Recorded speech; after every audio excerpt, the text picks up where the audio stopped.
দাঁড়াইছে।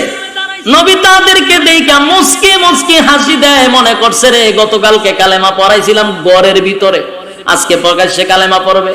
আনন্দে নবী দাঁড়াইছে, বুক ভরা দিল মরা মহব্বত লইয়া দাঁড়াইছে। কিন্তু এরা যে দুশ্মনী লইয়া আইছে নবী জানে না। নবী কাছে আইতে উখবা আমার নবীর নুরানি চেহারার মধ্যে থুতু মাইরা দিছে। নাউজুবিল্লাহ না বললে ঈমান চলে যাবে। নাউজুবিল্লাহ। উখবা কি নিজে করছে না বন্ধু শিখাইয়া দিছে?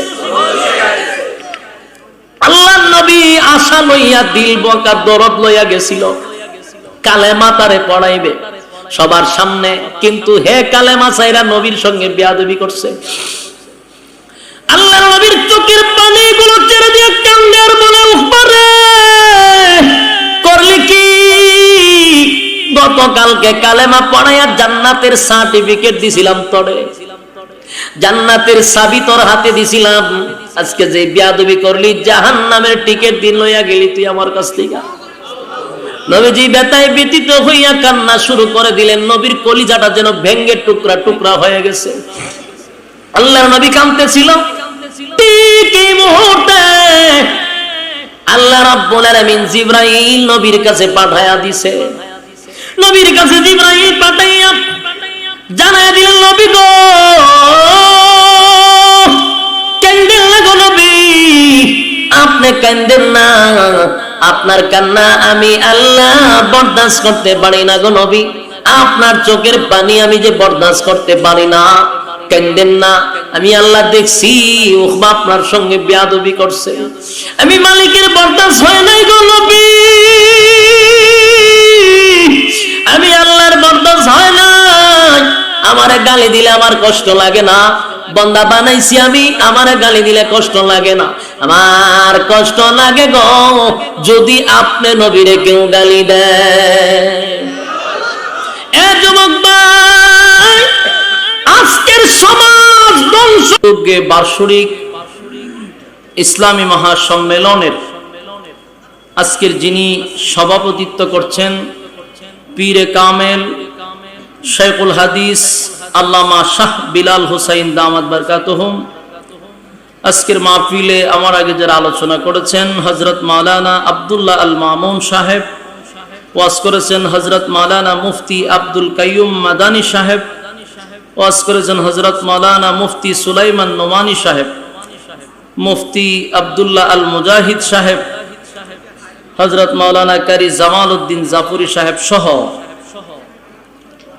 স্থানীয় উলামায়ে কেরাম, দূর দূরান্ত থেকে আগত তরুণ যুবক ভাইরা, মুরব্বিয়ান আযম, মাইকের আওয়াজ যতটুকু দূরে যাচ্ছে অবস্থানরত আছেন পর্দানিশী মা বোনেরা, সকলকে আমার অন্তরের অন্তঃস্থল থেকে জ্ঞাপন করছি মোবারক সবটুকুন শুকরিয়া আল্লাহ সুবহান মহিয়ান গরিয়ান সর্বশক্তিমান আল্লাহ পাকের জন্য, যিনি অত্যন্ত দয়া মায়া করে হাজারো মানুষ থেকে যাচাই বাছাই করে নির্বাচিত করে পছন্দ করে মহব্বত করে জান্নাতি এক বাগানে উলামায়ে কেরামদের সহবতে আসার এবং বসার তৌফিকটুকু দান করেছেন। এই জন্য আমরা সকলেই অবনত চিত্তে হৃদয়ের আবেগ অনুভূতি উজাড় করে সমবেত কণ্ঠে উচ্চ সুরে আওয়াজ দিয়ে বলে আলহামদুলিল্লাহ। লক্ষ কোটি দুরুদ এবং সালাম আল্লাহর সৃষ্টির প্রধান আকর্ষণ জনাবে মুহাম্মদুর রাসূলুল্লাহ সাল্লাল্লাহু আলাইহি ওয়াসাল্লামের। সম্মানিত সুধী, দূর দূরান্ত থেকে আসছেন, কাজকর্ম বাদ দিয়ে আরামের ঘুম হারাম করে নরমাল বিছানায় বসছেন, আপনাদের মূল্যবান সময় নষ্ট করে কোরআনের আকর্ষণে আপনারা মৌমাছির মতো বসে আছেন। আল্লাহ রাব্বুল আলামিন যাদেরকে ভালোবাসেন, যাদেরকে আল্লাহ মহব্বত করেন, ওই সমস্ত বান্দাদেরকে দ্বীনের কাজ করার সুযোগ করে দেন। বোঝা গেল অসংখ্য মানুষের মাঝখান থেকে আল্লাহ আমাদেরকে পছন্দ করে মহব্বত করে এখানে বসার একটা সুযোগ করে দিয়েছেন। এটা আল্লাহ তাআলার পক্ষ থেকে বহুত বড় এক নিয়ামত। এই জন্য আমরা খুশি না বেজার? পিছনের বায়ারা কোনো কিছু শুনছেননি? শুনলে কোন খুশি না বেজার? মাশাআল্লাহ, অত্যন্ত গুরুত্বপূর্ণ একটি মজলিস, ফজিলতপূর্ণ একটি মজলিস। যতক্ষণ বসা থাকবেন, দাঁড়িয়ে আছেন যারা, জায়গা পান নাই আপনারা দাঁড়িয়ে আছেন, এরিয়াটার ভিতরে যতক্ষণ থাকবেন, নাজালাত আলাইহিমুস সাকিনা, উপর থেকে রহমত নাজিল হইতে থাকবে। এবং যেখানে কোরআন হাদিসের কথাবার্তা বলা হয়, এই মজলিসটা আল্লাহর মজলিস হয়ে যায়। মাজালিসুল কোরআন, মাজালিসুল্লাহ, অত্যন্ত দামি মজলিস, আল্লাহর মজলিস। এখানে আপনি এবং আমাকে আল্লাহ পছন্দ করে বসার সুযোগ করে দিছে। এই জন্য মোনাজাত পর্যন্ত যদি আমরা থাকতে পারি, আল্লাহ যদি আমাদেরকে সেই তৌফিক দেয়, শত্রু বাড়ল না কমল? এখন বাহিরের শত্রুগুলি মজবুত হইয়া আমাদের উপরে আক্রমণ করা শুরু করছে। আক্রমণ করতে করতে ইতিহাস বলা দরকার নাই, বর্তমানে বুঝতেছেন কি পরিমাণ আক্রমণ করছে। কেন? এরা ভালো করে গবেষণা করে রয়েছে, আমরার মধ্যে এক দল আরেক দল, দলের কোনো হিসাব নাই। আমরার মধ্যে হগল গুতাগুতি, চিন্তা করলে এরা যদি আক্রমণ করি, এক দলে হবে আমার দলের না, এটা আমার ফিরেন না, এরা সাইজ কর। এই দলে হবে এটা আমার ফিরেন না, এটা আমার মুরিদ না, এটারে সাইজ কর। এই করতে করতে কিন্তু সর্বশেষে তোমারে শুদ্ধ সাইজ করবো। আমাদের এটা বোঝা দরকার। আমাদের এলেম কম, 100 বার মানি, কিন্তু আমাদের উপরে যারা আছে তাদের তো এলেম আছে, কিন্তু আমরার ক্ষুদ্র জ্ঞানে যেটা ধরা পড়ে, আপনাদের এত বড় এলেম দিয়ে তো এটা ধরা পড়ার কথা। এজন্য আমাদের নিজের ক্ষতি আমরা যেন না করি, ঠিক কিনা বলেন? রাসূল সাল্লাল্লাহু আলাইহি সাল্লামের শত্রু ছিল গড়ে, ওনার আপন চাচা ছিল শত্রু, ওনার আপন চাচি শত্রু। রাসূল সাল্লাল্লাহু আলাইহি সাল্লাম যখন দ্বীনের দাওয়াত লইয়া যায়, মানুষ ওনারে গালি দেয়, মানুষ ওনাকে পাথর মারে, ঢিল মারে, মানসিক নির্যাতন, শারীরিক নির্যাতন, কোন নির্যাতন রাসূলকে বাদ দেয় নাই তারা। কিন্তু রাসূল কোনোদিন কষ্ট পায় নাই। শরীর থেকে রক্ত ঝরঝরায় পড়তেছে, কিন্তু রাসূল ব্যথায় ব্যথিত হইয়া কান্দেন নাই। যারা মারছে উল্টা তাদের জন্য খালি দোয়া করে, আল্লাহ তুমি এদের থেকে হেদায়েত দান করো, হেদায়েত দান করো। সুবহানাল্লাহ। রক্ত ঝরতেছে, তারপরও বদদোয়া দেয় নাই, বরং উল্টা তাদের জন্য হেদায়েতের দোয়া করতেছে। কিন্তু একদিন রাসূল চোখের পানি ছেড়ে দিয়ে কান্না শুরু করছে। কান্না দেখে আল্লাহ জিগায়, জিবরাইল যাচাইন আমার বন্ধুকেরে কান্দে জিগা। প্রশ্ন আসতে পারে, আল্লাহ তো সব জানে, নবী কেন কান্দে জানেনি? জানে, জানার পরেও অনেক কিছু মানুষ আবার জিগায়, ঠিক না? আল্লাহ জিগাইছে কেন কান্দেন, তো রাসূল উত্তর দেয়, আমার কান্নার কারণ আপনি জানেন, এরপরও যেহেতু জিগাইছেন, আমি কান্দি, আমার কান্নারও একটা কারণ আছে। আপনি আমার পাঠাইছেন আপনার দিন প্রচার প্রসার করার জন্য। আপনি যে একক, আপনার সাথে যে কারো শরীক নাই। এরা যে 360টারে খুদা মানে, এরা যে নিজে খুদা বানাইয়া এটারই প্রভু মানতেছে।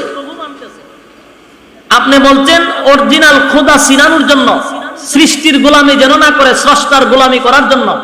এই বিষয়টা তাদেরকে বোঝানোর জন্য আমি মাঠে নামছি, আর এই কাজের জন্যই আমার পাঠাইছেন। এটা কিন্তু বিশাল এক দায়িত্ব আমারে দিয়া পাঠাইছে। আমি দাওয়াত দিতেছি, মানুষ আমারে গালি দেয়, মানুষ আমারে ঢিল মারে, আমাকে রাস্তায় ব্যারিকেড দেয়, কত হামলা কত মামলা আমার উপরে চলতেছে। একদিনের জন্য মন খারাপ করি নাই, কারণ আপনার দিনের দাওয়াত দিতে গিয়া যদি আমি রাসূল শাহাদাত বরণ করি, হাসতে হাসতে আমি 100 বার শাহাদাত বরণ করতে পারি, আমার মনে কোনো কষ্ট নাই। কিন্তু আজকে কান্নার কারণ হইল, আপনি আমারে পাঠাইছেন এতিম বানাইয়া। বলুন রাসূল কি এতিম ছিলেন কিনা? এতিম বানাইয়া পাঠাইছে।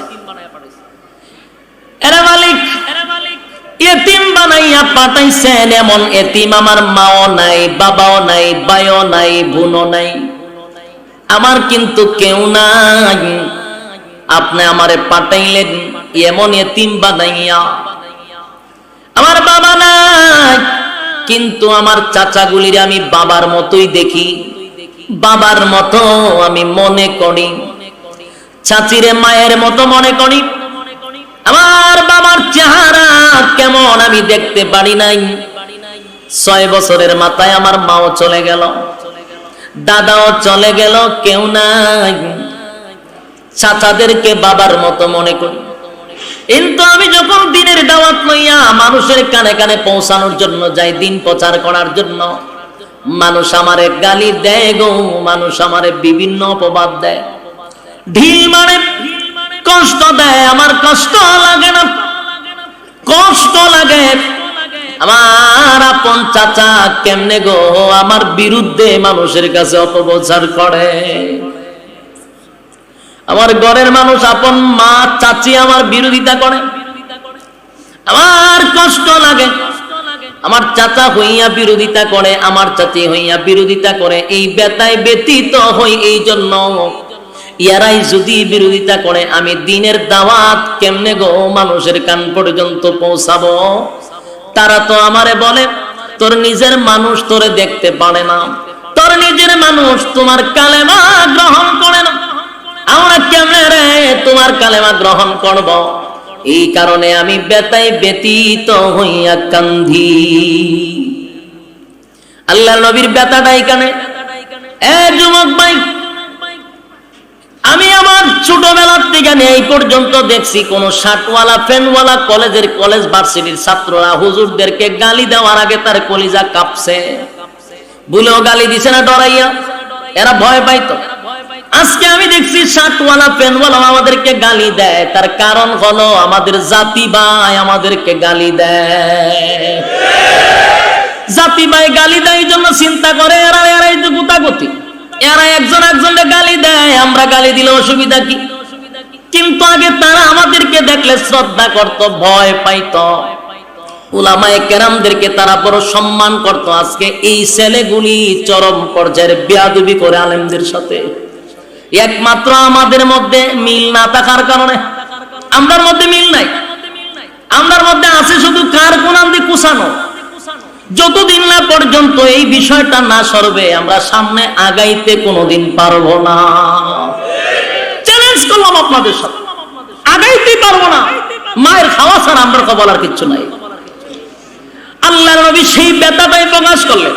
আমার ঘরের মানুষ যদি আমার বিরোধিতা করে, রে মালিক বলেন না আপনার দিনের দাওয়াতটা আমি কেমনে প্রচার করব? আল্লাহর হাবিব রাহমাতুল লিল আলামিন কান্দে। আল্লাহ রাব্বুল আলামিন ঘোষণা দেয়, আপনি কান্দেন না, আপনার দাওয়াত, আপনার কাজ, আমি আল্লাহ আপনার সঙ্গে আছি। চলছিল দাওয়াত, আর তখনকার যুগটা ছিল অসভ্য যুগ, বারবারের যুগ, জাহিলিয়াতের যুগ। জাহিলিয়াতের যুগ বুঝেননি, বর্বর বুঝেননি, মানে অসভ্য জাতি। আগে আমরা যখন শুনতাম বর্বরের যুগ, জাহিলিয়াতের যুগ, তখন আতঙ্কে উঠতাম যে সর্বনাশ কেমন খারাপ জানে। কিন্তু আমরা 1400 বছরের জাহিলিয়াতের যুগের ইতিহাস পড়ছি, এখনকার প্রেক্ষাপট আমরা গবেষণা করছি। সবগুলি গবেষণা করে আমরা দেখলাম যত জাহিলিয়াতের যুগ আছে, সব জাহিলিয়াতের যুগকে হার মানাইছে বর্তমান জাহিলিয়াতের যুগ। তখনকার যুগ জাহিলিয়াত ছিল, এখনকার স্বর্ণের যুগ। কথা হয় না দি? ভালো করে আপনারা গবেষণা করেন। আমারে যদি কেউ প্রশ্ন করে এখনকার যুগটা জাহিলিয়াত কেমন হয়েছে, আপনি আমারে বুঝাই দিতে হবে। আমি আপনাকে বলতেই থাকবো যতক্ষণ না পর্যন্ত প্রমাণ না করতে পারছি, ততক্ষণ পর্যন্ত আমি মুখ বন্ধ করব না। আমার কাছে অনেক তথ্য আছে জাহিলিয়াতকে হার মানানোর জন্য বর্তমান জামানাটা যথেষ্ট। এর দুই একটা আমি শোনাচ্ছি আপনাদেরকে, খালি বোঝানোর জন্য। জাহিলিয়াতের যুগে আমরা পড়ছি, আগে তার বাবা তার কন্যাকে জিন্দা কবর দিয়া দিত। পাইছেন না আপনারা? আগের যুগে তার বাবা মেয়ে কন্যা হইলে জিন্দা কবর দিয়া দিত। এগুলা জাহিলিয়াতের যুগে ছিল। আর বর্তমানে যদি 19, 20, 21 সাল, এই কয়েকটা সাল যদি আপনি গবেষণা করেন, আমি হুজুরের কথা নয় রে, পত্রিকার রিপোর্ট পাইছি, মা পরকীয়ায় ধরা পড়ছে, মেয়ে দেখা ফালাইছে। এই জন্য মেয়েকে মা নিজের হাতে গলা টিপে হত্যা করছে। বলুন এটা কি জাহিলিয়াতকে হার মানাইল না? আগে মারতো বাবা, এখন মাই মারে তার নিজের সন্তান। কথা হয় না দি? এটা হলে এক ঘটনা, এটাও পত্রিকার রিপোর্ট। আরেকটা ঘটনা ঘটছে, বাবাই গেছে আরেক মহিলার সাথে অবৈধ সম্পর্ক, ছোট বাচ্চা দেখে ফেলছে, খালি কইছে মারে কইয়া দিব। বাবা এই ছোট্ট বাচ্চাটারে মেরে 3টা টুকরা করে বস্তার ভিতরে ভরে ফালাইয়া দিছে। পরে পুলিশ তদন্ত নিয়ে বাইর করছে।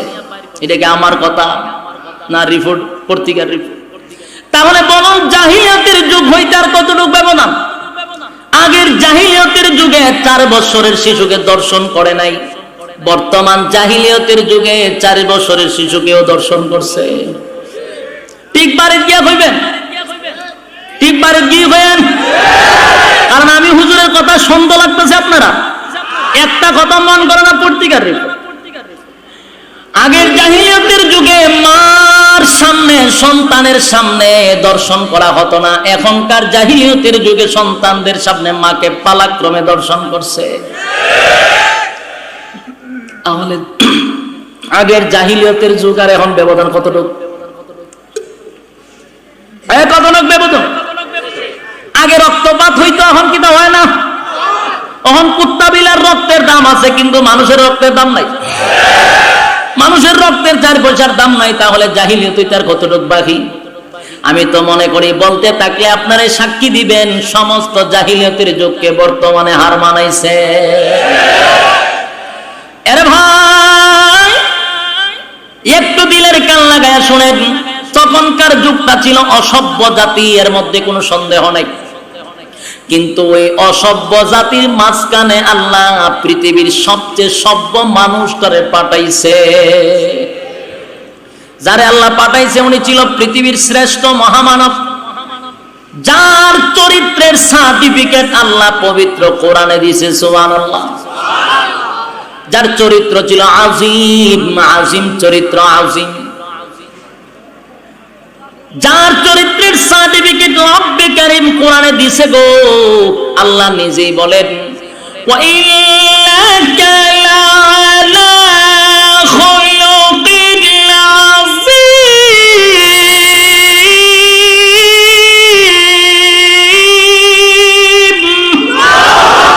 আল্লাহ বলেন খুলুকে আযীম দান করছি। আমার নবীর চরিত্রের মধ্যে একটা তিল পরিমাণ স্পট ছিল না।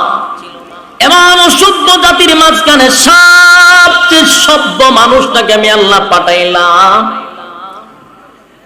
আল্লাহ রাব্বুল আলামিন নবীরে পাঠাইছেন। 40টা বছর তাদের সঙ্গে চলাফেরা করছে, উঠা বসা করছে, ব্যবসা করছে, সব ঠিকঠাক ছিল। তাদের কলিজার টুকরা ছিল আল্লাহর পয়গম্বর। যেদিন থেকে নবী সত্য কথাগুলি বলা শুরু করলো, তাদের দেবদেবীর বিরুদ্ধে কথা বলা শুরু করলো, এক আল্লাহর দামাত দামা শুরু করলো, নিজের রাসূল দাবি করলো, সেদিন থেকেই তারা নবীর বিরুদ্ধে দাঁড়ায় গেল। চতুর্দিকে রাসূলের সমালোচনা শুরু হয়েছে। তখনের যুগটার মধ্যে কিছু মানুষ ছিল কাফের হওয়ার পরেও তাদের মধ্যে একটা গুণ ছিল, ভালো গুণ। এই গুণটা আপনার মধ্যে আমার মধ্যে থাকা দরকার। একটা গুণ ছিল, তারা মানুষদেরকে খানা খাওয়াইতে বড় পছন্দ করত, যেটাকে মেহমানদারি বলা হয়। মেহমানদারি করা রাসূলের সুন্নতের মধ্যে অন্যতম একটা সুন্নত। মানুষকে খাওয়াইলে খুশি হয় কে? মানুষ খাওয়াইলে আল্লাহ খুশি হয়। মানুষ খাওয়ানো দরকার, কিন্তু আমরা খাওয়াই। আমরা যে খাওয়াই না বিষয়টা এমন না, আপনারাও খাওয়ান, কিন্তু খাওয়ানোর সিস্টেমটা হলো আমরা খাওয়াই তেল মাথায় তেল মারি। তেল মাথায় তেল মারি হইবেন, যেটা ব্যাখ্যা করেন। এটা ব্যাখ্যা হইল, বাবায় মারা গেছে 40 দিন হয়েছে, গুরু একটা জবাই করছেন, বালা কথা। আপনি মানুষকে খাওয়াইবেন, কোনো অসুবিধা নাই। বাবার রোহের মাগফিরাতের জন্য গরু জবাই করছেন, দাওয়াত দিয়েছেন, সবাইরে খাওয়াইবেন, প্যান্ডেল বাঁধছেন, চেয়ার টেবিল দিয়েছেন, খানা খাওয়াইবেন। কাদেরকে উচিত ছিল? কাদেরকে খানা খাওয়ানোর উচিত ছিল? যারা এক কুরবানিতে গোশত খায়, আরেক কুরবানি পর্যন্ত গোশতের চেহারা দেখে না। ইয়তিম মিসকিন, রাস্তায় যারা হাঁটে, রাস্তায় ঘুমায়, একেবারে গরিব দরিদ্র অসহায় মিসকিন ভিক্ষুক, উচিত ছিল তাদেরকে দাওয়াত দিয়া সম্মানের সাথে বাড়িতে খাওয়ানো। কারণ আমার বাবার রুহের মাগফিরাতের জন্য করছি রে, এমন গরিবদেরকে দাওয়াত দিয়া খাওয়াইবো। কিন্তু আফসোসের বিষয় হলো আমি আমার নিজের চোখকে দেখছি মিথ্যা কথা বললে কিয়ামতের মাঠে আল্লাহ জিহ্বা কেটে ফেলবে। আমি আমার দুইটা চোখকে দেখছি। আমি যখন মসজিদে ইমামতি করতাম, দাওয়াত দিয়ে আমার নিচে মসজিদের ইমাম সাহেব হিসাবে, তখন আমি পড়ালেখাও করি, ইমামতিও করি। বেড়া ছোড়ো খালা খালি কোন রকম দাঁড়িয়ে উঠছে, আমার বেড়াগিরি নাই। তখন বইয়া রয়েছে একটা চেয়ারের মধ্যে, খানা আইব, কিন্তু সব ভিআইপি লোক বসছে। হঠাৎ করে তাকায়া দেখি গেটের কিনারায় কিছু গরিব মানুষ ব্যাগ লইয়া দাঁড়ায় আছে। একটা ছোট বাচ্চা, একটা গরিব মহিলা অথবা ছোট ছোট কয়েকটা বাচ্চা দাঁড়ায় আছে, তাকায় আছে। আর যারা খাওয়ান পরিবেশন করতেছে এরা দেখছে যে দাঁড়ায় রয়েছে, এমনি একটা লাড়ি লইছে, লাড়ি লইয়া দৌড়ায় দিছে, দৌড়ায় যায়। আমার এত কষ্ট লাগছিল, আমি খানা খাই আমার ভিতরে খানা যায় না, খালি ভাবতেছিলাম আহারে আমি খাইতেছি, এরা দুইটা চোখ দিয়া দেখতেছে, লাঠি লইয়া তাদেরকে দৌড়াইয়া দিল। আর যতগুলারে বয়া খাওয়ানো শুরু করছে, আমি বেশিরভাগ, কারণ আমি তো মহল্লার ইমাম, আমি সবটাতে চিনি, সবগুলা ছিল সুদকুর আর ঘুষখোর, বাটপার, সিটার, লম্পট গুলিরে খাওয়াইতেছে। এলাকার মাতব্বর রে খাওয়ায়, বাটপার, সিটার, সুদকুর, টেন্ডারবাজ, সাদাবাজ গুলারে খাওয়াইতেছে বসে। আর এতিম মিসকিন ভিক্ষুকগুলা ভ্যাগ লইয়া দাঁড়ায় আছে, বাচ্চাটি লইয়া দাঁড়ায় আছে, আর লাঠি দিয়া দৌড়ায় দিছে, কুকুর যেইভাবে দৌড়ায়। কারণ এরা প্যান্ডেলের ভিতরে ঢুকলে তার ইজ্জত যায়, মান সম্মান যায়। বলুন ভাই, এটা কি সওয়াবের নিয়তে করছে না তেল মাথায় তেল মারছে? আরে ভাই, আমাদের খাওয়ানোর সিস্টেমটাও পরিবর্তন হয়ে গেল। কাদেরকে খাওয়ানোর কথা ছিল কাদেরকে খাওয়াচ্ছি, ভাই তুই খাওয়া, অসুবিধা নাই, সুদকুররা খাওয়া।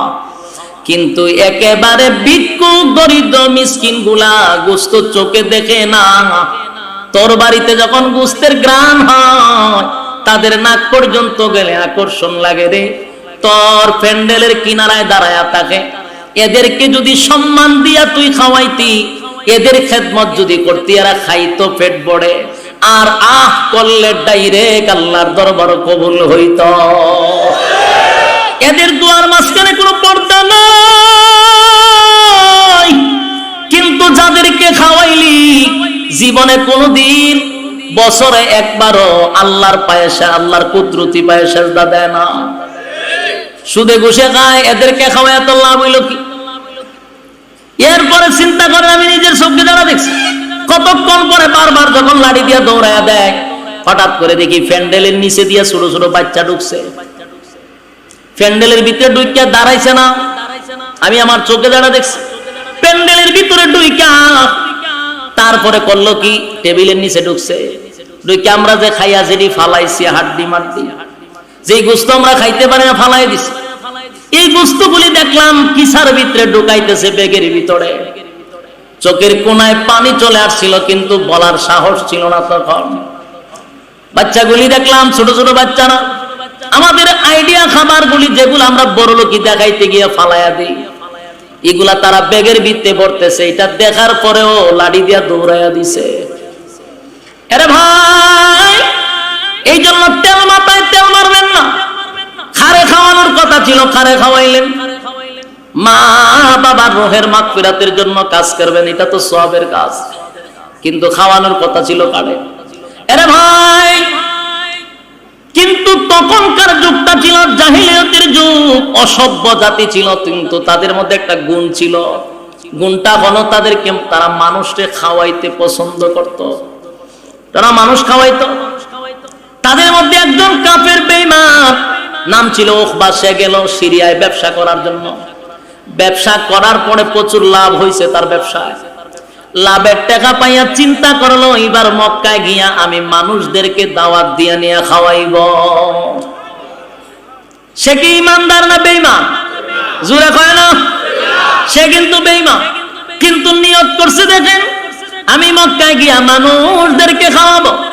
আর আমরা যদি ব্যবসায় লাভবান হই, টাকা যদি বেশি হয়, চিন্তা করি টাকা নিয়ে সুদও লাগাইয়া দিব। কথা কয় না? লাভের টাকা লাভ লাগায়। আর বেঈমান হইয়াও টাকা দিয়া চিন্তা করে আমি মানুষ খাওয়াবো। এবার মক্কায় আসছে, এসে চিন্তা করতেছে মানুষ তো খাওয়াবই, কিন্তু ভালো মানুষ খাওয়াবো। একজন বেঈমান হইয়া চিন্তা করতেছে ভালো মানুষ খাওয়াবো। চোখ বন্ধ করে দেখে মক্কা নগরীতে ভালো মানুষ কে আছে? মক্কা নগরীতে আল্লাহর নবীর চেয়ে ভালো মানুষ কেউ নাই।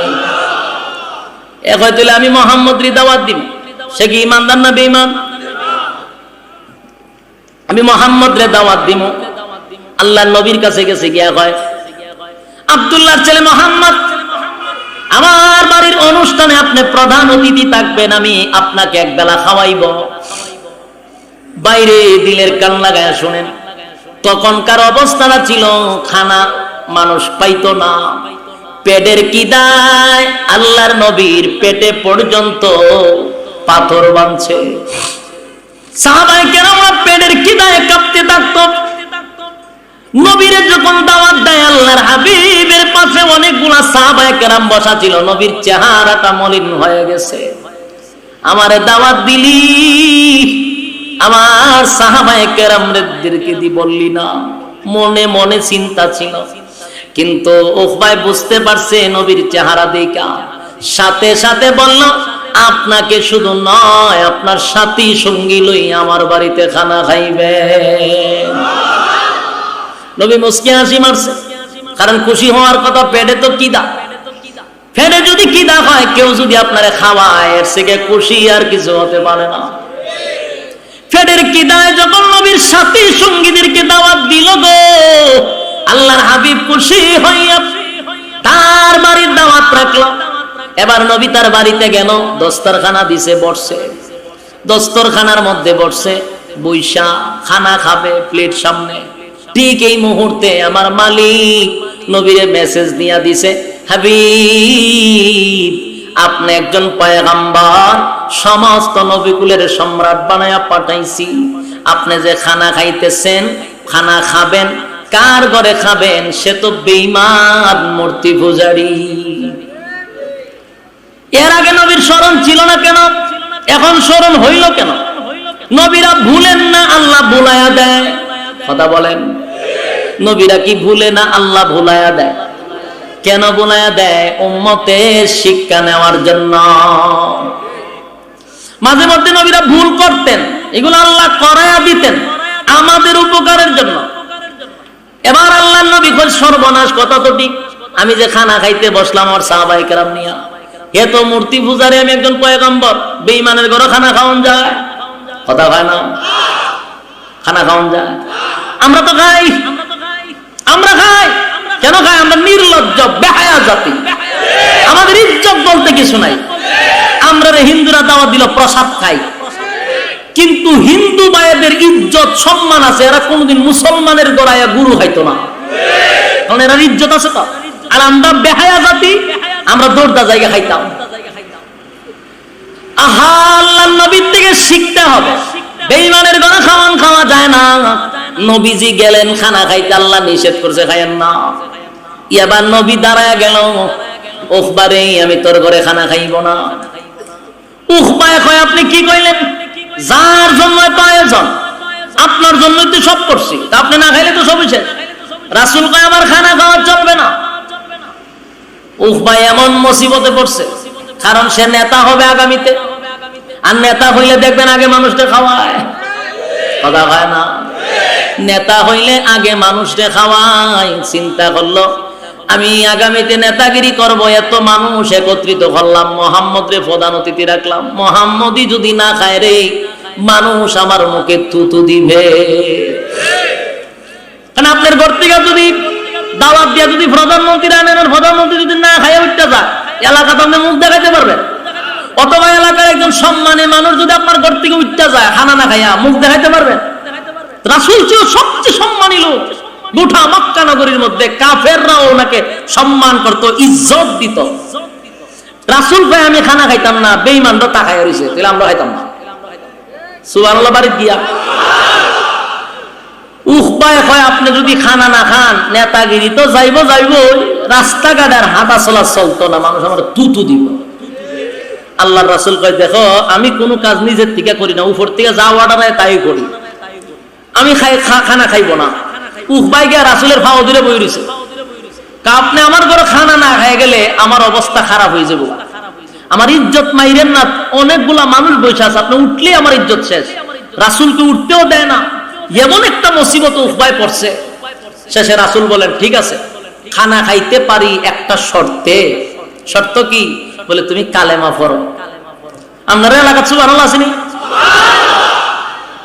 ঢাকার ভিতরে যদি আপনারা গুতা দিলে 3 দিন পর আপনারা লড়াছড়া করেন, তাহলে আমি দূর গিয়া ওয়াজ করুম কেমনে কোন চাই?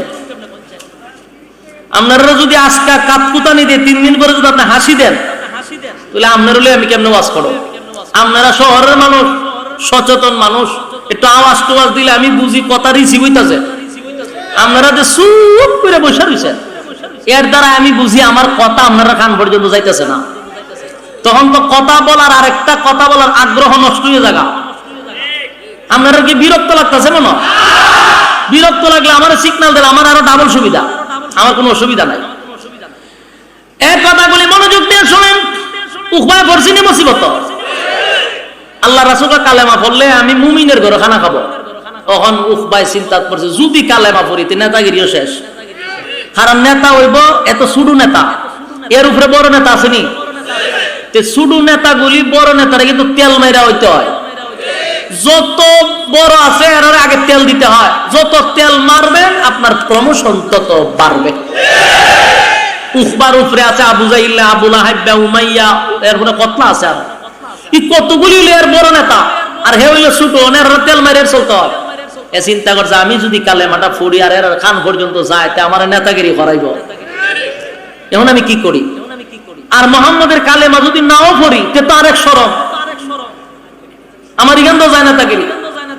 এমন সিফাত করছে, এটা আমরা গ্রাম্য ভাষায় কয় মাইনকার সিফাত। আপনারা দেখা জানে কি তা আল্লাহ জানে। মাইনকার সিফাত করছে, এদিকেও যাইতে পারে না, এদিকেও যাইতে পারে না, পড়ছে মহা মুসিবত। লাস্টে সিদ্ধান্ত নিল যাও এবার হইব কালেমা ফিরালাম। আল্লাহ নবীর সামনে গিয়ে বলেন আপনি আমার ঘরে খানা খান, আমি পড়ে নিলাম লা ইলাহা ইল্লাল্লাহু মুহাম্মাদুর রাসূলুল্লাহ সাল্লাল্লাহু আলাইহি ওয়াসাল্লাম কালেমা পড়লেছে। আল্লাহর হাবিব তার মুখের কালেমা শুনে নবী এত খুশি আনন্দে নবীর বুকটা ভরে গেছে। তার একটা কারণ ছিল, সাধারণ মানুষ কালেমা পড়ে নাই রে, কালেমা পড়ছে একজন নেতা। নেতায় কালেমা পড়লে উপকার আছে না নাই? নেতায় যদি ইসলামের বক্তব্য দেয়, ইসলামের পক্ষে কথা বলে, প্রচার প্রসার করে, আমরা 10 জন মৌলবী সারাদিন চিল্লায় যে ফায়দা হবে, একজন নেতার দ্বারা এর চেয়ে বেশি ফায়দা হবে। এই আমরা যদি সমস্ত উলামায়ে কেরাম সারা দেশ চিল্লায় ইসলামের পক্ষে, কিন্তু কোন নেতা যদি সংসদে ইসলামের ব্যাপারে কথা বলে, বলুন সব বক্তায় চিল্লায় যে ফায়দা হবে, এর থেকে 1000 গুণ বেশি ফায়দা হবে সংসদে বললে। কিন্তু আমরা এই চিন্তা নাই তো, আমরা চিন্তা না, আমরা বলে খারে গুটামো আমি কেটা উঠবে এটা টাঙ্গালামাও, কিন্তু এই চিন্তা নাই যে আমরা সংসদ পর্যন্ত যাওয়া দরকার। আমরা খালি মানুষের ঘরে দাওয়াত খেলে চলবো না, আমরা রুগের পর্যন্ত যাওয়া দরকার। এই চিন্তা তো থাকতেই পাবো, মাথা থাকবো কেমন, আরেকজনের ভিসা না লাগবে কেমন। এটা আছে খালি আরেকজনের ভিসা দিয়া হে কের উফলো 20 টাকা মহিলা জায়গা 3 জনের টাইনা ধরে রাখে, জ্বলা যন্ত্রণা এর খালি যন্ত্রণা। কেউ 5 লাখ চাই, কেউ গাড়ির তোলে ভরতে যাওয়া, কেড়ে মরতে আমার সহ্য হয় না। আর এবার চিন্তা ভাবনা কোন সংসদ পর্যন্ত কোরআনের আওয়াজ পৌঁছতে হবে, ঠিক কিনা বলে? সেখানে কোরআনের আওয়াজ তুলতে হবে। সারা বাংলাদেশে ঘুরে ঘুরে যদি কোরআনের আওয়াজ পৌঁছায়, যতটুকু ফায়দা হবে, সংসদে যদি কোরআনের আয়াত পৌঁছে যায়, আমরা সাকসেস হয়ে গেছি। চিন্তা নাই তো মাথা, চিন্তা ভিন্ন। এখন রাসূল খুশি হলো কেন? নেতায় কালেমা পড়ছে। এর আগে একটা ঘটনা ছিল, খলিফাতুল মুসলিমিন কালেমা পড়ার কারণে আল্লাহর হাবিব খুশি হয়েছিল, আল্লাহর কাছ থেকে ছায়া আনছিল ওমর রে। 2টা ওমর, আবু জাহিল্লার নাম ওমর আছি, আর খলিফাতুল মুসলিমিন ওমর, 2 জন ওমরের জন্য দোয়া করছিল।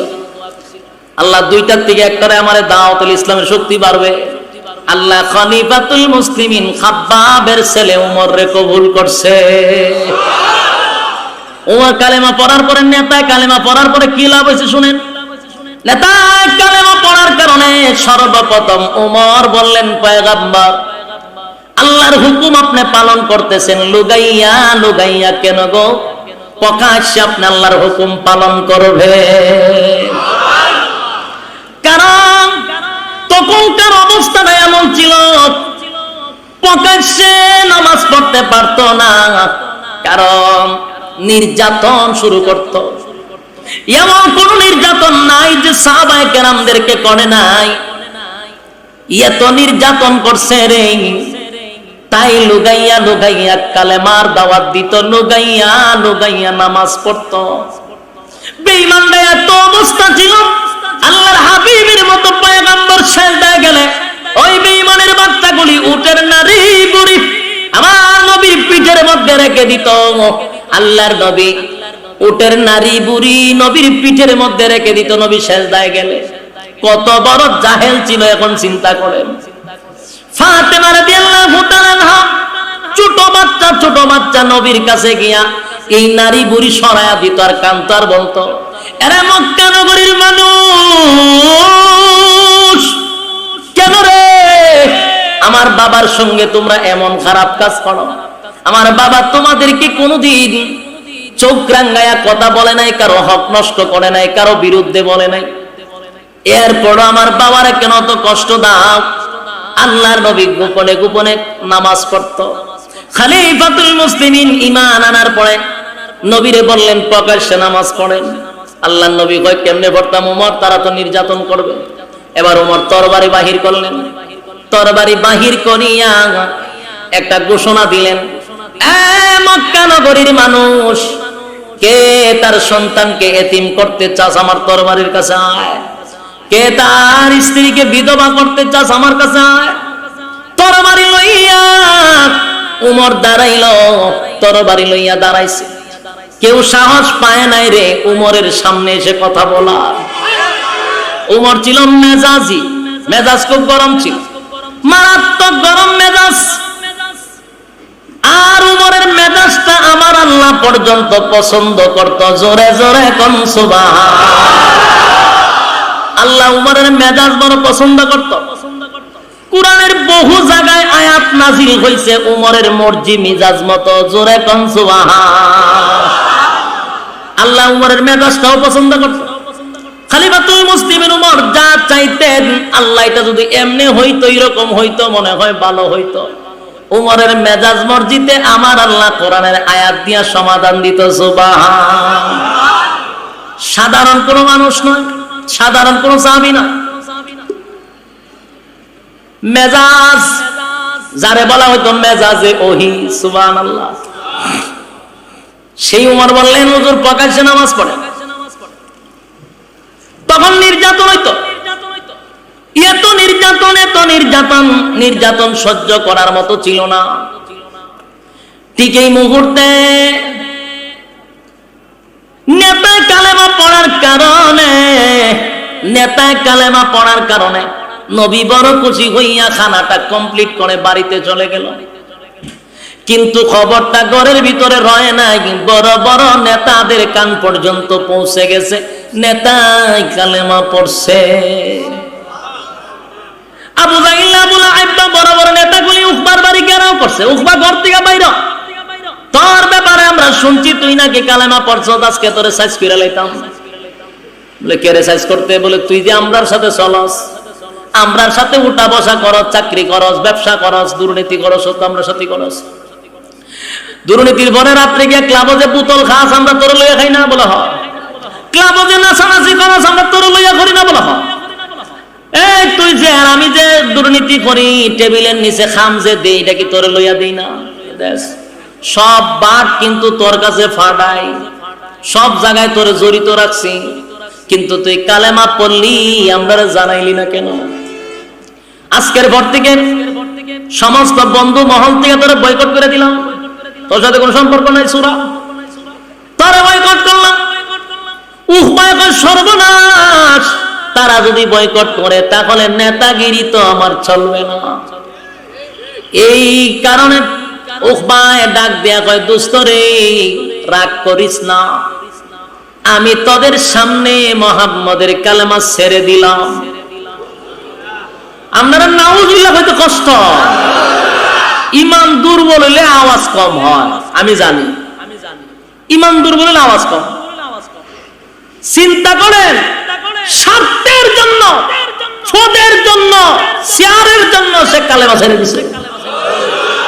এরকম মুনাফিক আগে ছিল, এখন নাই। স্বার্থের জন্য সব ছেড়ে দিছে। বাতমার খারাপ, তুই কালেমা ছেড়ে দিছ, তোর কি ফিট মারাবে মাইরা রাখবি, কালেমা ছেড়ে দিছ, ঘটনা কি তা? তোর তো কোনো ভিডিওই দিছি না, তোর তো কোনো মায়ের শুরু করছি না, তুই কালেমা ছাড়ছ কেমনে? ছিল ডেঞ্জারাস, একা খারাপ, তোর আমার পরীক্ষা নিরীক্ষা করতে তোরে যে আমি ভিডিওই দিছি না, আমরা তো তোরে সাইজ করতাম, কিন্তু তুই কালেমা ছেড়ে দিলে মাইরা রাখবি, ঘটনা কি তারি? এদের মধ্যে একটা বিশ্বাস ছিল, আল্লাহর হাবিবের হাতে কালেমা পড়লে জীবন চলে যেতে পারে, কালেমা ছাড়তে পারে না। ওই বেঈমানগুলি বলে, শুন, আমরা বেলালরে মারছি,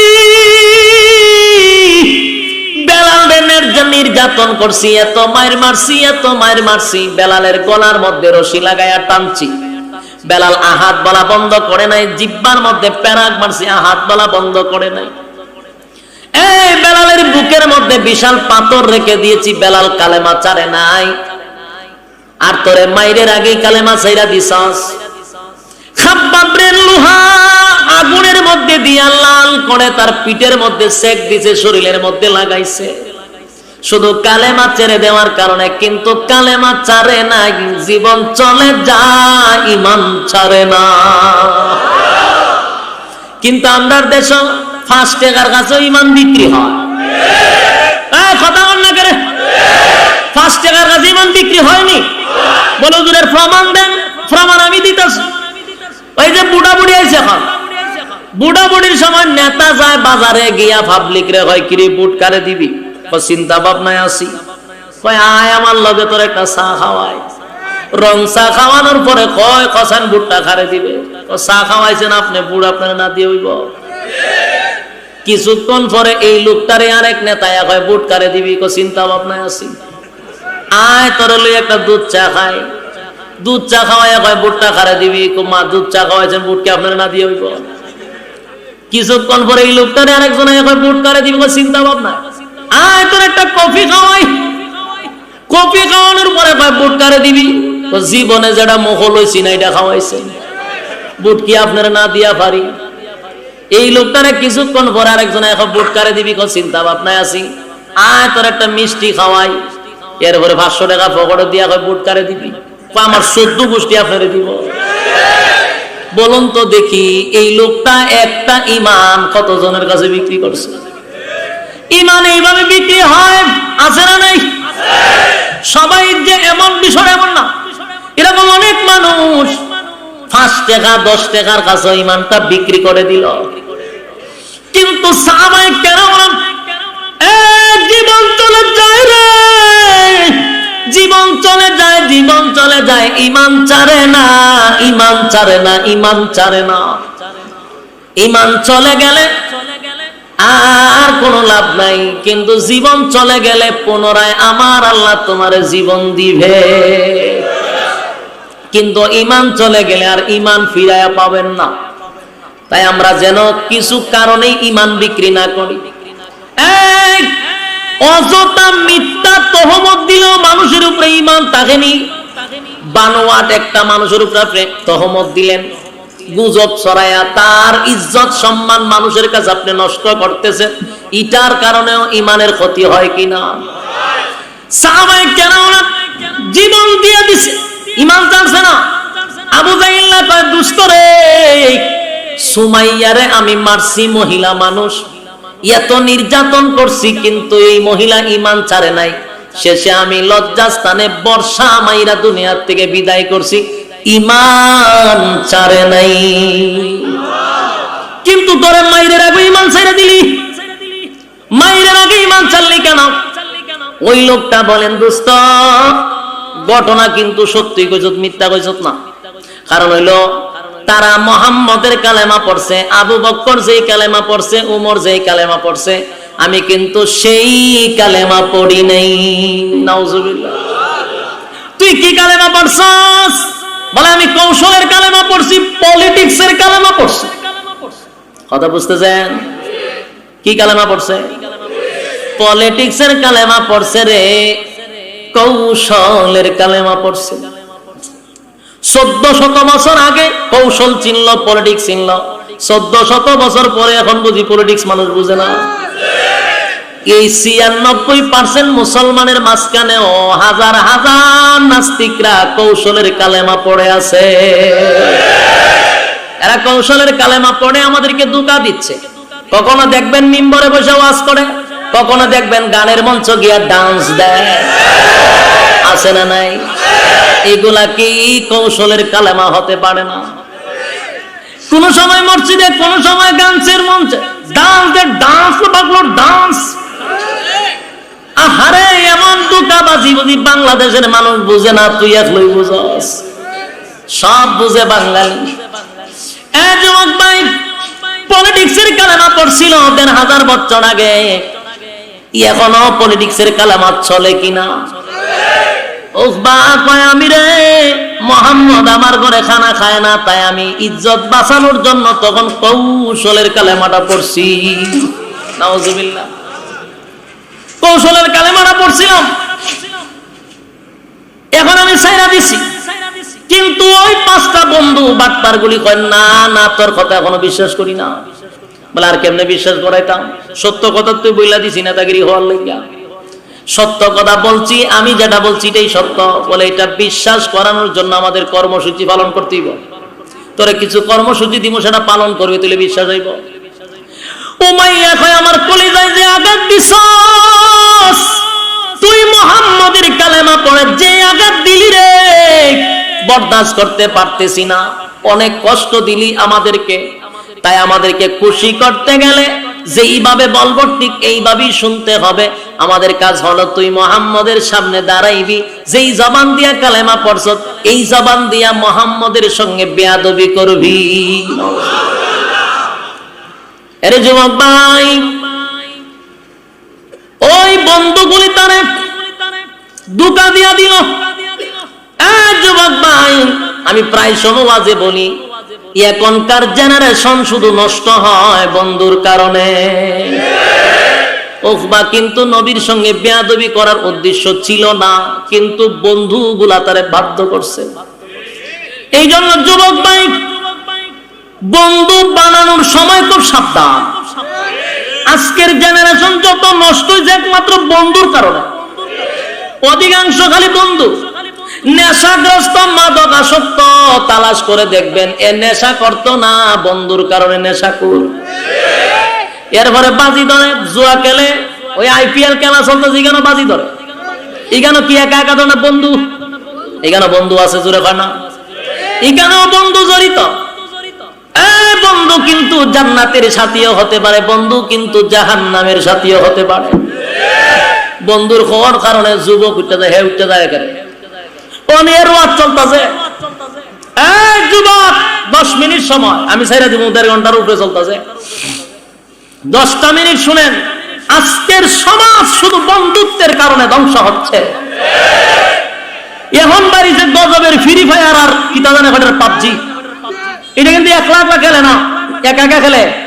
এটা বন্ধু লাগে, এটা বন্ধু লাগে। বন্ধু ছাড়াই খেলা চলে না। এটা মারাত্মক একটা ভাইরাস। এরপরে ওই যে IPL নিয়ে যে বাজি হয়, দোকানে বৈশা বৈশা শাসকুলে বসে যারা বাজি করে, এই আমার দল যদি জিতে তুই আমার এত টাকা দিবি। একা একা না বন্ধু। যারা সিগারেট খায় এদেরকে জিজ্ঞাসা করবেন, ভাই তোর সিগারেট খাওয়ার শানে নজরুলটা একটু বর্ণনা করছেন দিকে লই, তুই জীবনে কোথার থেকে সিগারেট খাওয়া শিখছস? দেখবেন এটা তদন্ত নিয়ে বাই করলে দেখা যায় কোনো না কোনো সূত্রে বন্ধু জড়িত। বন্ধুর মাধ্যমে সিগারেট খাওয়া শিখছে, এরপরে গাঞ্জা, এরপরে ইয়াবা, এরপরে ট্যাবলেট, ডাইল মাইল কিতা আছে। তা জীবনও দেখছি নালি উনি ওই ডাইল বলে কিতা আছে একটা। তা আমার একদিন কয় তার ডাইল খায়, আমার ডাইল হেলকে দিচ্ছে, ডাইল আমিও খাই। মসুরি ডাইল নাই, মসুরি ডাইল, মসুরি ডাইল না, বুটের ডাল।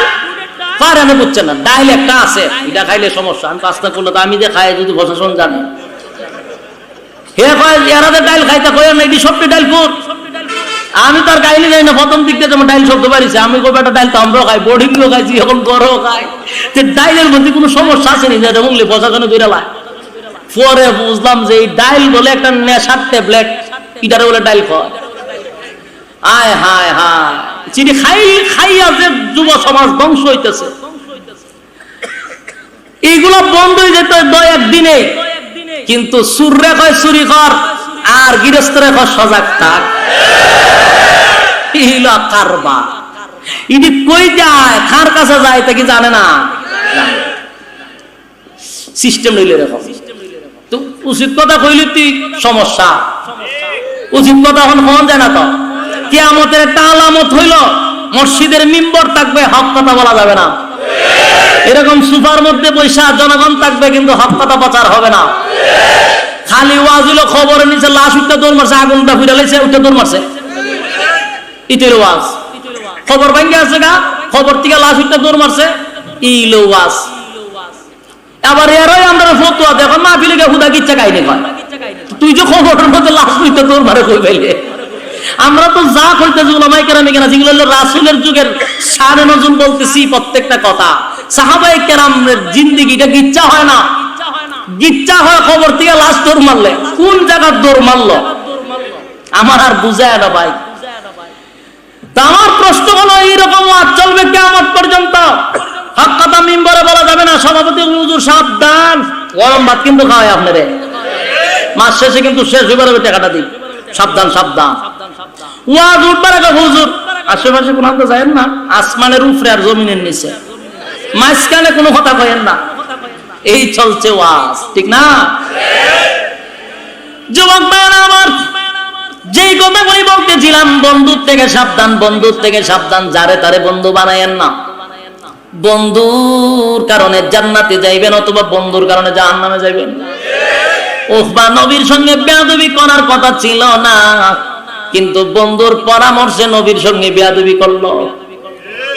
আল্লাহ নবীর সামনে দাঁড়াইছে, নবী তাদেরকে দেখা মুস্কি মুস্কি হাসি দেয়, মনে করছে রে গতকালকে কালেমা পড়াইছিলাম ঘরের ভিতরে, আজকে প্রকাশ্যে কালেমা পড়বে। আনন্দে নবী দাঁড়াইছে, বুক ভরা দিল মরা মহব্বত লইয়া দাঁড়াইছে। কিন্তু এরা যে দুশ্মনী লইয়া আইছে নবী জানে না। নবী কাছে আইতে উখবা আমার নবীর নুরানি চেহারার মধ্যে তুতু মাইরা দিছে। নাউজুবিল্লাহ না বললে ঈমান চলে যাবে। নাউজুবিল্লাহ। উখবা কি নিজে করছে না বন্ধু শিখাইয়া দিছে? আল্লাহর নবী আশা লইয়া দিল বকা দরদ লইয়া গেছিল, কালেমা তারে পড়াইবে সবার সামনে, কিন্তু হে কালেমা চাইরা নবীর সঙ্গে বেয়াদবি করছে। আল্লাহর নবীর চোখের পানিগুলো ছেড়ে দিয়ে কান্দে আর বলে, উখবা রে করলি কি? গতকালকে কালেমা পড়াইয়া জান্নাতের সার্টিফিকেট দিছিলাম তোরে, জান্নাতের চাবি তোর হাতে দিছিলাম, আজকে যে বেয়াদবি করলি জাহান্নামের টিকিট দিন লইয়া গেলি তুই আমার কাছ থেকে।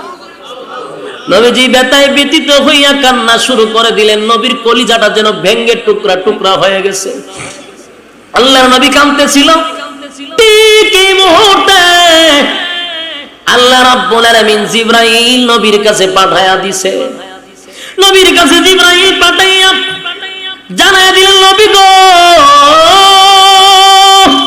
কান্দেন না গো নবী, আপনি কান্দেন না, আপনার কান্না আমি আল্লাহ বরদাস্ত করতে পারি না গো নবী, আপনার চোখের পানি আমি যে বরদাস্ত করতে পারি না, কান্দেন না, আমি আল্লাহ দেখছি উখবা আপনার সঙ্গে বেয়াদবি করছে, আমি মালিকের বরদাস্ত হয় নাই গো নবী, আমি আল্লাহর বরদাস্ত হয় না। আমারে গালি দিলে আমার কষ্ট লাগে না, বন্দা বানাইছি আমি, আমারে গালি দিলে কষ্ট লাগে না, আমার কষ্ট লাগে গো যদি আপনি নবীরে কেউ গালি দেয়। এ যুবক ভাই, আজকের সমাজ ধ্বংস একমাত্র কারণ হলো একমাত্র কারণ হলো আমরা নবীর সিরাত আলোচনা করি না, নবীর সিরাত নিয়ে আলোচনা করি না, আমরা পড়ি না। আমরা যদি সিরাত পড়তাম তাহলে আমার দেশের 96% দেশে আমার নবীরে নিয়ে কটূক্তি করার সাহস পাইতো না। নবীর সুন্নত দাড়িকে নিয়ে কটাক্ষ করে কথা বলতে পারতো না, দাড়ি খামায়া দিব এমন কথা বলার বুকের ফাড়া থাকতে পারতো না। কিন্তু আমাদের দেশের যুবকরা তো নবীর সিরাত পড়ে না, সারাদিন ঘুমাইয়া ঘুমাইয়া শুধু উপন্যাস পড়ে, ভালোবাসার কাহিনী পড়ে। এই তারা আইডল মানে তো সালমান খানরে আইডল মানে, সাকিব খানরে আইডল মানে। তারা যেইভাবে চুলের কাটিং হেও এইভাবে চুল কাটে, তারা যেই জিন্সের প্যান্ট পরে হেও এটা পড়ে, এদের হাতের মধ্যে বালা, এরপরে চেইন এও পড়ে, কানের মধ্যে দুল হেও দেয়। এর জিজ্ঞাসা কার বাপ ধরছ, আমি অমুকের মডেল সাজছি, কারণ হে হে রে অনুসরণ করে, আইডল মানে। এর যুবক ভাই, আজকে তুমি নায়ক নায়িকার অনুসরণ করো, মডেলদের অনুসরণ করো, অনুকরণ করো। তুমি একজন মুসলমানের ঘরের সন্তান হিসাবে আমার রাসূলের অনুসরণ করা দরকার ছিল। আমার রাসূলের জীবনী তারা পড়ে না, পড়ে হলো পশ্চিমাদের ইতিহাস পড়ে, যাদের কালচার আমার দেশে অলরেডি চলে আসছে। এরা চিন্তা করে, ওই তাদের সুরত ধরে, টুপি পরে না, চুল এইভাবে খাটে, এখানটা চুলায়, এখানটা খাইটালায়, দেখবে এখানটা খতকানটা এইভাবে। মাঝে মাঝে একদম সেলো নাকি একদিন বলছি বইয়া দিহি, হে এইদিকে চূড়াটা ফালাই দিছে, ফালাই এখানে কুদুর রাখছে। আমি ছাই আসি, আমার 80টা আছে। আমি আমার 80 তো উঠছে, শয়তানে মনের দিকে আসে, শয়তানে মনে হয় আল্লাহ আমার কেড়ে বানাইছেন, আমি বুঝতে পারতেছি না। হেরেরা কিন্তু চলে, এ যে সার দিছে মাশাআল্লাহ যথেষ্ট, আর লাগে না। আচ্ছা বলুন তো, এরকম চতুর্দিকে খাইটা যদি এখানে কুদুর রাখি, এটা কি সুন্দর লাগে? হ্যাঁ, কিন্তু যে কাঁদে, এ কেন কাঁদে তার কারণ হলো এর একটা আনন্দ আছে। আনন্দ হইলো এর ভিতরে শয়তানে ঢুকে আর খুব আনন্দ, দেখো তোর যে সুন্দর লাগে, তোর দেখলে যে কোনো মাইয়া ফানে আই লাভ ইউ হইতে বাধ্য, তোর সুন্দরই লাগে। তখন মনের আনন্দে হে খতন করে ইতেটা করে, ইতেটা করে। আসলে কিন্তু হেরে যে ফুট পান্ডের মতো লাগে, এটা একটা বাটপারের মতো লাগে। এটা কিন্তু ফাঁসের মানুষগুলা দেখতে বুঝে, কিন্তু হে নিজে নিজে খুব ভিআইপি আসেনি রকম। মানে এরা তো শয়তান লাড়াছাড়া করে, এর কাছে ভালোই লাগে। এইভাবে হে চলাফেরা করে রাস্তায় আদে, মনে করে মাইয়া ফানের লাইক দেয়, কিন্তু মাইয়া ফানা দেখলে হয় এটা একটা ফুটপান্তি হিরুঞ্চি হয়নি। তুই কার অনুসরণ করলি? তোর দেখলে মাঝে বাটপার হয়, তুই ভালো চরিত্র হইলো মাঝে চরিত্র ভালো না, তো কথা হয় না। এরা মনে করেন এরকম স্টাইল মেল করলে মাইয়া বানানোর দিকে পাগল হয়, বানানো বিয়া করুন ভালো জায়গা। বিষয়টা কিরকম? কিন্তু আর ব্যাকল ভালো করে ঠান্ডা মাথায় চিন্তা কর, একটা মেয়ে যত খারাপ হোক না কেন, বিয়া করার সময় চিন্তা করে আমার জামাইটা ভালো হোক, কথা হয় না। মেয়ে যত খারাপই হোক, কিন্তু বিয়ার ক্ষেত্রে হয় আমার স্বামীটা ভালো দরকার। আর প্রেম করার সময় এরকম শুক্রা মুক্তার সাথে করে, কানে দুল মূল বালা করার কারণে এরা চুষবার লেগা, এর যা আছে সব খাইয়া শেষ, এরপরে চেক দিয়া জায়গা। কারণ এই মাইও যারা যে এর লোকে বিয়া করলে তো ফুটন ঠিক, বিয়া করবো এটা সংসার চালাতে পারবো। এরা প্রেম করার সময় এরকম তালটু পাল্টু তো আগে এখানে কিন্তু তালটু পাল্টু বাপের টাকা সব নিয়ে খরচ করে। বিয়া করার সময় মেয়ে সিদ্ধান্ত নেয় একটু বালাও জামাইটা।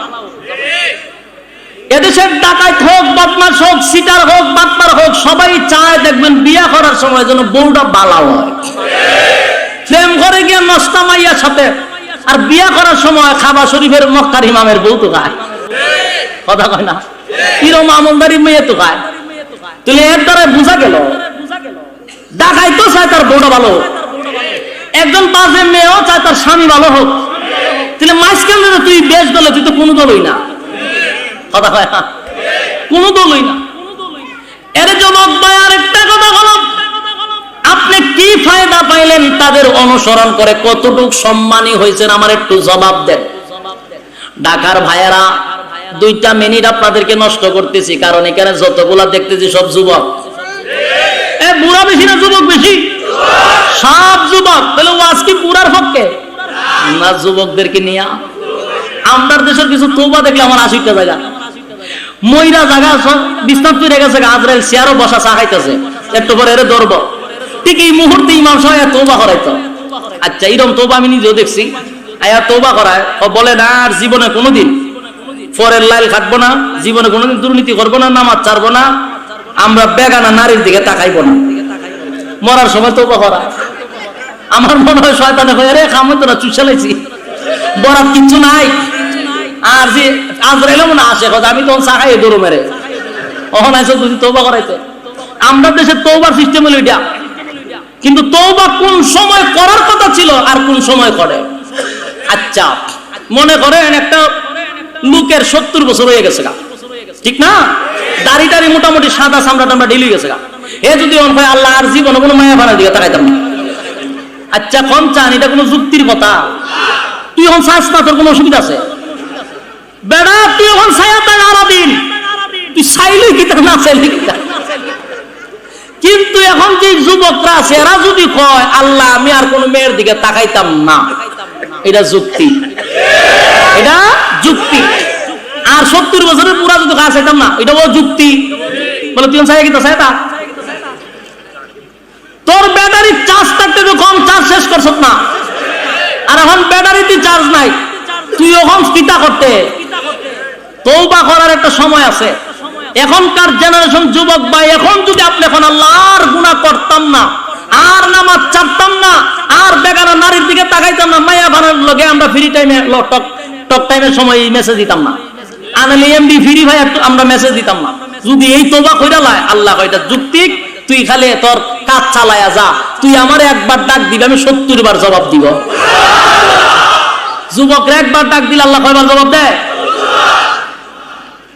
আর বুড়া ডাকলে আল্লাহ কয়টা কে কিতা করতে, যে সময় তোর ডাকার কথা ডাকছ না তো দেড় বার, তোর সাথে পরে কথা হইব, আমার কথা কইয়া কিতা কথা, কথা সত্য নেই। তাহলে যুবক ভাই, আমার কথাগুলি বালিশের সঙ্গে আজকে মাথা লাগাইয়া একটু ভালো করে চিন্তা করে দেখবেন তো, যে আমরা যে এইভাবে আরেকজনকে মডেলিংদেরকে আমরা ফলো করতেছি, আইডল মানতেছি, এর দ্বারা কতটুকু ফায়দা হয়েছে, আমরা কতটুকু সম্মান হয়েছেন সমাজে কোন চান? আপনারা যাদেরকে অনুকরণ করেন তাদের লেবাস পইরা কোন জায়গায় গেলে আপনারা শেয়ার দেয়, কথা কয় না? আপনার সাথে আমার একটা যুক্তির কথা হোক, আপনি আসেন আমার সঙ্গে, আপনি এক জায়গায় দাঁড়ায় রয়েছেন, এখানে মান্যগণ্য ব্যক্তি বসে, আপনার দিকে কেউ শেয়ার দিব? তাহলে আপনি কারে অনুসরণ করলেন? কারে অনুসরণ করলেন? সমাজে কোনো সম্মান নাই, এমনকি গড়ের মা বাবাও তারা দেখতে পারে না, এর কারণে মুখ দেখাইতে পারে না রাস্তাঘাটে, আমরা তো সম্মান বেড়েছি। আমি আমার নিজের চোখে আমার সাইনবোর্ডের ঘটনা, আমি মাথা শেভ করতে, চুল মুখ শেভ করতেছি, এই সময় একটা গাঢ় ধরে লইছে, ডাইরেক্ট জিরো মার। আমি তো এমনি সাইতার আমার মুখ তো লাগাইতে রয়েছে কতলা, তাই মেলে খারো রে সিলানি বানা খারো দিক আমি বালাবো, সাইয়া দেখি এর চুল অর্ধেক লাল অর্ধেক সবুজ, ওমা চুল হিগান্দা নাই, এর যে একটা বাপ ধরছে, ওনের ছাছায় এর দইরা আনছে, বাপ তাকে বিদেশ তো, এর ছাছায় আনছে এর দইরা আইনা কয়, এর ডাইরেক্ট মাথা খামাইয়া দেখ, খুব রাগ উঠছে বেটা, ওই আমার মান সম্মান শেষ, আমার ভাইয়ের মান সম্মান হচ্ছে, বাপ তাকে বিদেশ আর এই ফাইজলামি করতেছে, তো এর কারণে আত্মীয় স্বজন পর্যন্ত আমরা সম্মান দেয় না। পরে দেখি এর জাতটা গলা ধরে রাখছে সিবাদ দিয়া, দইরা এর পরে কয়েকটা তোর বুঝি খাটতে, পরে মাথা পুরো টাকা মাই দিচ্ছে। তাহলে বলুন, গোরের আপন মা বাবা দেখতে পারে না, কিন্তু এ মনে মনে মনে করে এর সুন্দরী লাগে। আমার প্রশ্ন হলো, এইগুলা কইরা কার কাছে সম্মান পাইছ? সমাজে না, গড়ে না, কোথাও না, কেউ তোমার সম্মান দেয় না। এখন আসো আমার সাথে, তোমার প্রশ্ন হলো, তুমি মনে করছিলা এরকম লেবাস ধরলে, এরকম চলাফেরা করলে, মডেলিং হইতে পারলে, মাইয়া ফানে লাইক করবো, ভালো জায়গায় বিয়ে করতে পারবা, এটাই তো ধারণা। কিন্তু আমি তোমাদেরকে বলি, রাসূলের সুন্নতের অনুসরণ করার কারণে কোন দিকে আমরা টক্সি কন্ত দেখি, কোন দিকে টইকা গেছি। আমি আপনাদের সামনে একটা কথা বলি, আমি এখান থেকে গাড়ি টান দিব, সিলেট পর্যন্ত যাবো, যতগুলা হাইওয়ে উঠেলে আমি থামবো, একটা খাইলে বড় বিল রাখে না কেন? মানে ডরায়, সন্ত্রাস, পকেটে পিস্তল থাকে আমার, খানা খাওয়ানোর পরে বিল জোর করে দিতে পারি না, আমার পকেটে কোনো পিস্তল নাই, ভয়ে না, টেন্ডার বাজ, সাদা বাজ না, কিন্তু মানুষ খাওয়ানোর পরে হুজুর, খাওয়ানোর পরও হুজুর একটু দোয়া করেন। তখন গাড়িতে বসে মাঝে মধ্যে চিন্তা করি, আল্লাহ যে সম্মান আর ইজ্জত দিয়েছেন গো, কি হক আপনারা আদায় করলাম। এত সম্মান দিছেন, মানুষ এত ইজ্জত করে, এত সম্মান করে, এর বিনিময়ে আমরা কি হক আদায় করছি বলেন? এ ভাই, রাসূলের সুন্নাত, টুপি দাড়ির কারণে, পাঞ্জাবির কারণে কোনো দিকে টগি নাই। আমি 10 জন মানুষের সামনে যাব, মানুষ চেয়ার ছেড়ে দিয়া দেয়, চেয়ারটা দিয়া দেয়। এমন কি এমপি সামনেও আমি গেছি, গাজীপুরের এক এমপির বাড়িতে মাহফিল করতাম গেছি, বেড়া আমার চেয়ার ছেড়ে দেখা হয়ে গেছে, অথচ এমপি সাহেব। এই সম্মান কি আমার রংবাজির কারণে না রাসূলের সুন্নতের কারণে? এ যুবক ভাই, তাহলে আমরা কোন দিকে টকলাম কোন? এখন প্রশ্ন হলো, যে দাড়ি রাখলে মাইয়া ভানে বিয়ে করতে যায়, কথা কয় কি গো? দাড়ির কারণে কয় মাইয়া ভানে পছন্দ করে না। তুই দাড়ি না রাখিয়া চুল কালার কইরা কি জাত বউ পাইছস, আর হুজুররা টুপি দাড়ি রেখে কি বউ পাইছে, এটা যদি গবেষণা করন যেত দেখতে কেডা জিতছে। কারণ তুই যেরকম তোর লেগে আল্লাহ রাখছি এরকম। যেই মাইয়া কয় দাড়ি গলার কাছে বিয়ে বসবো না, এটারে বিয়া করা হারাম, কারণ এটারে লইয়া জিন্দিগিতে গড়ে শান্তি পাবি না। এক কলম লেখা বলতে পারবো যে আমার নবীর সুন্নত অপমান করছে, তার হলে গড় করলে তুই জীবনও সুখী হবি না, তুই ধ্বংস হওয়ার জন্য যথেষ্ট। মোল্লারা হুজুররা বিয়া কইরা টগে নাই। আজ পর্যন্ত কোন নিউজ পাইছেন যে হুজুররা বউ ভিড়ে বিয়ে করে দিছে? পাইছেন কোন ঘটনা? যদিও হয় বিচ্ছিন্ন ঘটনা, আলেম বেশে কিছু জালেম হইতে পারে, কিন্তু আপনারা যদি ভালো করে গবেষণা করেন, এই বাংলাদেশে সবচেয়ে শান্তিতে আছে হুজুরের বউরা। কোনো চিল্লাচিল্লি নাই, কোনো সংবাদ সম্মেলন নাই, কিন্তু হেরার বউ সাইরা দিয়া বেড়া চাকরি করেছে, প্রাডু গাড়িতে দিয়ে নামছে, ঘরের ভিতরে ঢুকছে, ঢুকতে জিগায় ম্যাডাম কই? ম্যাডাম যে 10টার সময় বাইরে ছিল, এখন আইছে না রাত 2টা-3টার সময় আইব, কই গেছে? আমার ক্লাবে গেছে। রাত 1টার সময় আইছে, হেরে জিগা তুই কেডা? জামাই রে জিগা আপনাকে, এটা তাওরায় বোতল খাইছে। এটির মাঝে কোনো সুখ আছে? টেকার বস্তা লইয়া ঘরে ঘুমাইলে কোনো সুখ আছে? আল্লাহ রাসূল বলছেন, যার ঘরে শান্তি, হে দুনিয়াতে একটা জান্নাত আছে। বউ যাদের ভালো, বউ দিয়া যে শান্তি, হে দুনিয়ার জান্নাতে আছে। বউ যদি খারাপ হয়, এত জাহান্নাম দুনিয়াতে শুরু হয়ে গেছিল। তাহলে সবচেয়ে সুখে আছে আলেমরা, কোনো ঝামেলা নাই, কোনো চিল্লাচিল্লি নাই, কথা বুঝতেছেন? তুমি দাড়ি না রাখিয়া শার্ট প্যান্ট পইরা চুল কালার কইরা কতটুকু সম্মান পাইলা, আর এই দাড়ি আর টুপির কারণে আজকে আমরা কতটুকু সম্মান পাইছি, একটু ভালো করে গবেষণা করলে কি হয়? এরপরে কয় হুজুর হইলে খানা খাইবো কিটা, কিটা খাইয়া বাঁচবো? বেটা তোরা যেটা আমরা যেটা খাই দেখোছি না তোরা। ও তবে আমরা নিজে খাই, কিনা খাই না, আমার চেয়ে খাওয়া টেকা তো কিনা খাওয়া লাগে, 12 ভাগ মানুষের গরুই খাই আমরা। আল্লাহ ভাই কেমনে খাওয়া, টেকা দিয়ে কিনা খাওয়াইতো না, তোরারও দিয়ে খাওয়াবো, কথা কয় না? আমরা কি কিনা খাই? মানছি আমরা খাওয়া, নর্মাল খাওয়ান খাওয়া না তো, দামি দামি খাবার খাওয়া, ঠিক না? যুবক ভাই, শেষ কথা বললাম, আল্লাহ নবীর সুন্নাতের অনুসরণ করো, সম্মান বেড়ে যাবে, সম্মান বেড়ে যাবে। আল্লাহর নবী কান্না শুরু করছে, কান্না শুরু করার কারণে জিবরাইল নবীর সামনে হাজির হয়ে গেছিল। হুজুর কাঁদেন না আপনি, উখবা আপনার সামনে যে বেয়াদবিটা করছে, আমার আল্লাহ বরদাস্ত করতে পারে নাই। কিয়ামতের কঠিন ময়দানে আল্লাহ উখবারে দাঁড় করাইবে গো নবী। এই মুহূর্তে নাজিল করে দিছে এই ঘটনাকে কেন্দ্র কইরা। উখবার বেয়াদবির কারণে আমার আল্লাহ এই ঘটনারে কেন্দ্র কইরা আয়াত নাজিল করছে। কোন আয়াত? যে আয়াত আমি আপনাদের সামনে তেলাওয়াত করেছিলাম আর বলেছিলাম কেন নাজিল হইল, কোন কারণে নাজিল হইল। এই হলো ঘটনা, এই মর্মে আল্লাহ 2টা আয়াত নাজিল করেন। সাথে সাথে বলেন, ওয়ায়াউমা ইয়াদু যালিমু আলা ইয়াদাইহি ইয়াকুলু ইয়া লাইতানি ইত্তাখাযতু মা'আর রাসূলি সাবিলা। ওগো নবীজি, আপনি কাঁদেন না। উখবা কিয়ামতের মাঠে আপনার সামনে উখবারে দাঁড় করাইবে। উখবা তার নিজের ক্ষতি করছে, আপনার কোনো ক্ষতি করে নাই। নিজের মাথায় নিজে কুড়াল মারছে গো নবী, আপনার কোনো ক্ষতি করে নাই, আপনার কোনো ক্ষতি করে নাই। কিয়ামতের মাঠে আল্লাহ আপনাকে সেখানে দাঁড় করাবে, সেখানকার বাদশা আপনাকে বানাবে। পরকালের বাদশা, দুনিয়াতেও বাদশা, আর মালিক ইয়াউমিদ্দিন, বিচারের দিন আল্লাহ বিচার করবে, আপনি বাদশা হবেন। বাদশার সামনে উকবারে দাঁড় করাবে, সেদিন দাঁড়ায়া দেখবেন উকবা তার নিজের হাতগুলি কামড়াইতেছে গেন্ডারির মতো। হাতগুলি কামড়াবে, চামড়াগুলি ছিঁড়বে আর কামড়াবে, আর চিৎকার দিয়া বলবে ইয়া ওয়াইলাতা লাইতানি লাম আত্তাখিয ফুলানান খলিলা।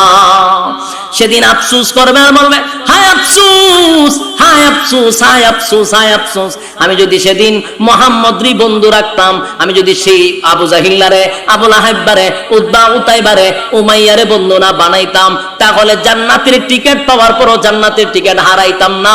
এই সমস্ত বন্ধুদের কারণে আমার আজকে এই অবস্থা। আফসোস করবে।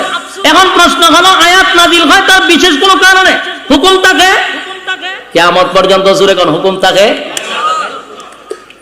হুকুম থাকে কিয়ামত পর্যন্ত। শুধু উকবা এই কথা বলবে না, কিয়ামতের মাঠে আরো অনেক মানুষ, আপনার মতো আমার মতো মানুষ দাঁড়ায় বলবে ইয়া ওয়াইলাতা লাইতানি লাম আত্তাখিয ফুলানান খলিলা।